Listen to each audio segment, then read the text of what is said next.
My name is Caro, and I'm going to be facilitating the discussion today with the reading circle. I don't have an issue right now, but it's the woman worker. Oh, okay. Thank you. Welcome.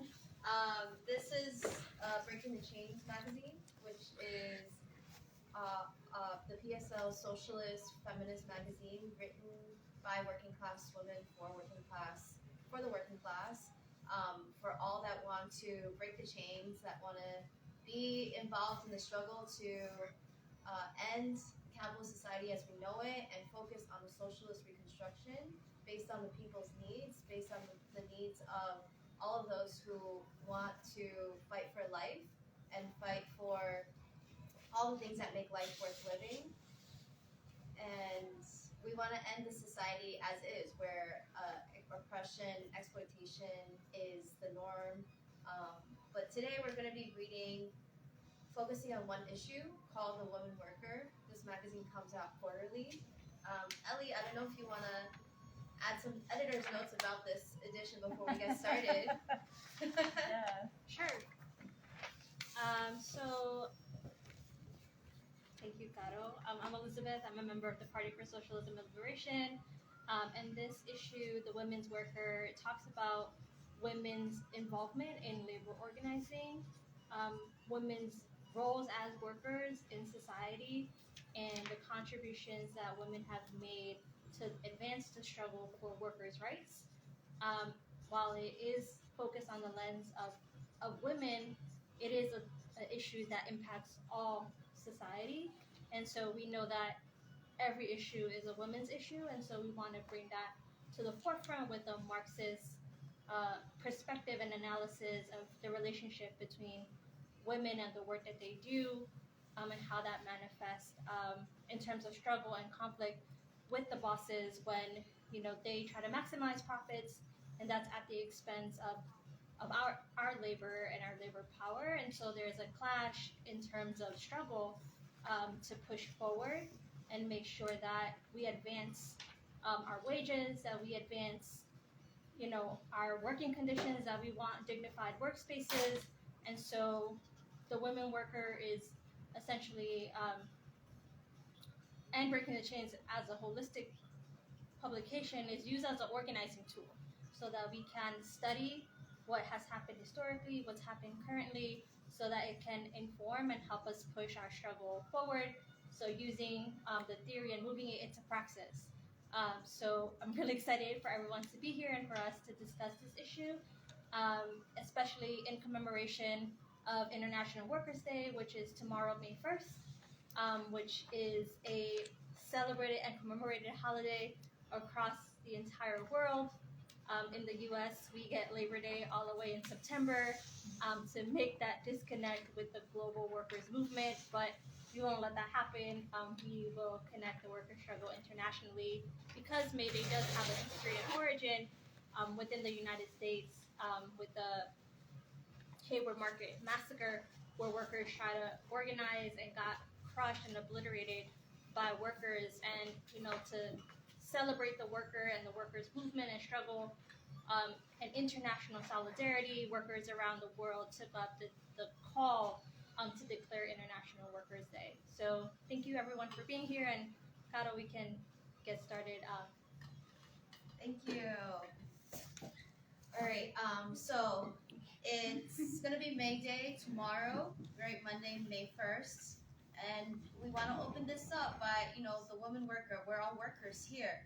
So the opening question. So I want everyone to say their name, and what is one type of work that you have done? Do you think you were fairly compensated for it? Why or why not? So, what an opening question, right? Yeah, Do you want to go first? I'll start.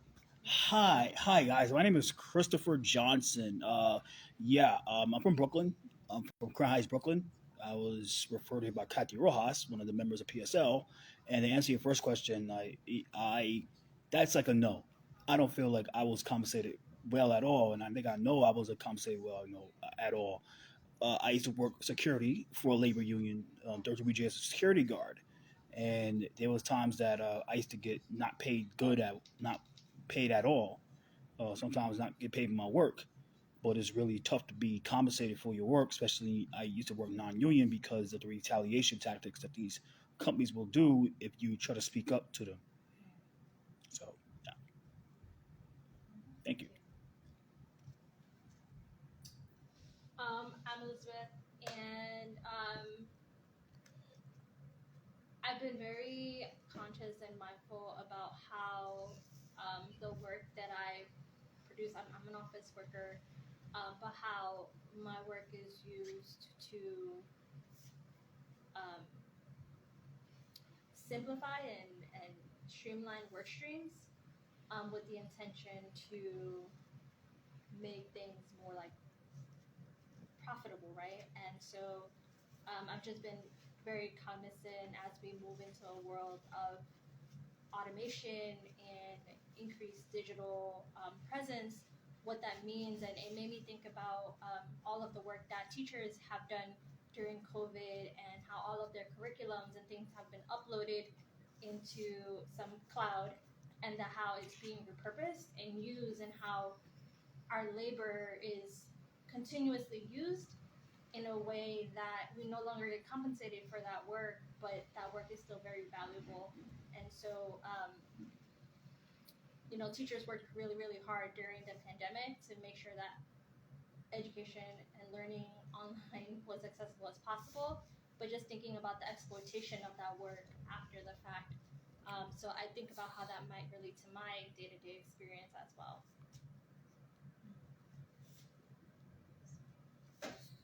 Hi, I'm Connor.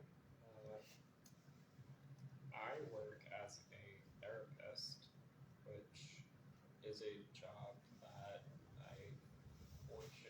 I feel very fortunate to be compensated in the way that I am, but at the same time, I recognize that I provide a service to people that I believe is a fundamental human right. Mental health care is an aspect of everyone's overall physical health care.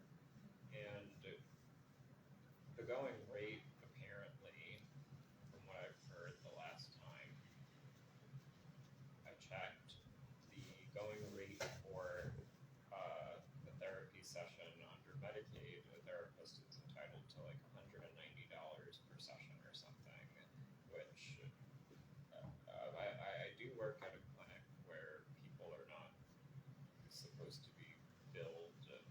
We don't turn people away for their lack of payment in mental health care. People are getting billed. That's not what I meant. But people are not going to be turned away for their lack of insurance. But it still puts people in a bind because there's no guarantee if your insurance is going to pay fully for services. So, but regardless, I'm salaried, which is great.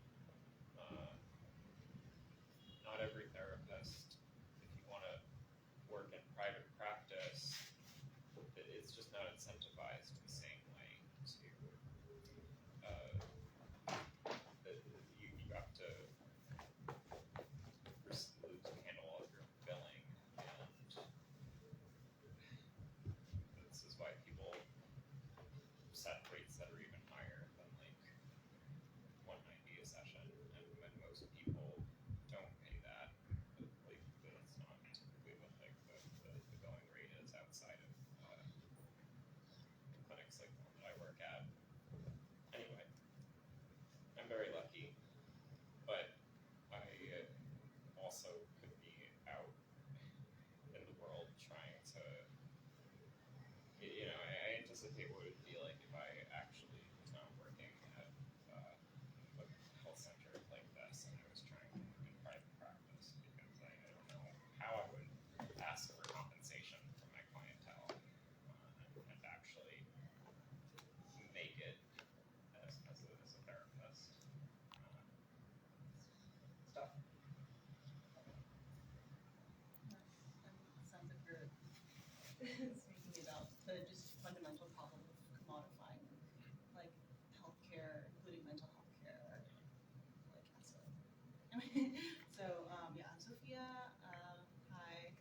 Alright, okay.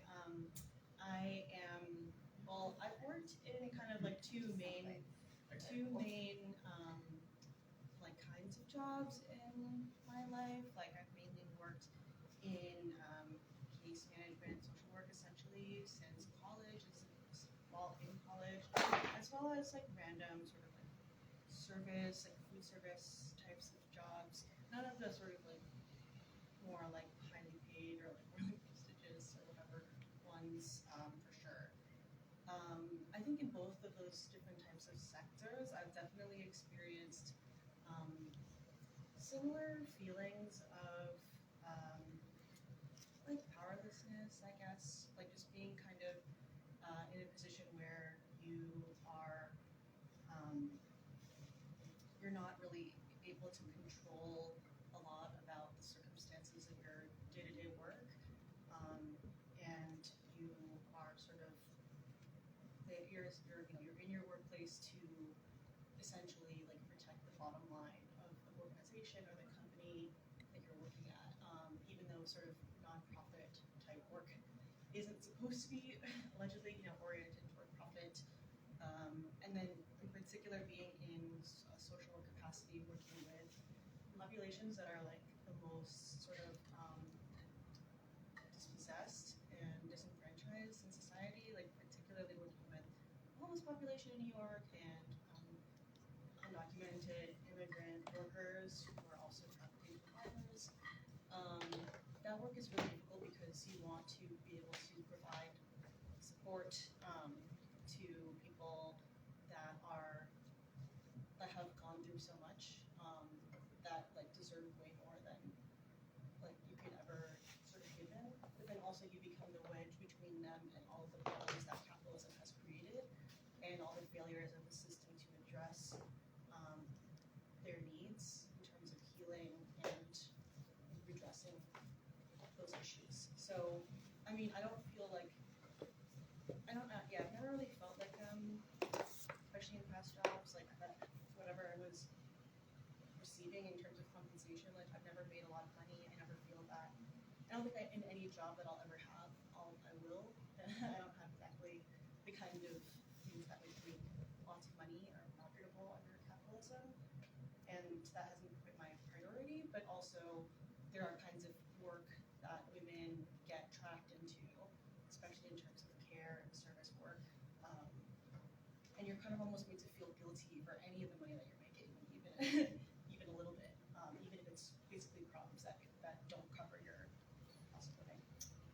So yeah, that pretty much. I'm Eric. Living in Queens right now, which is the Bronx. I'm a resident doctor in New York City.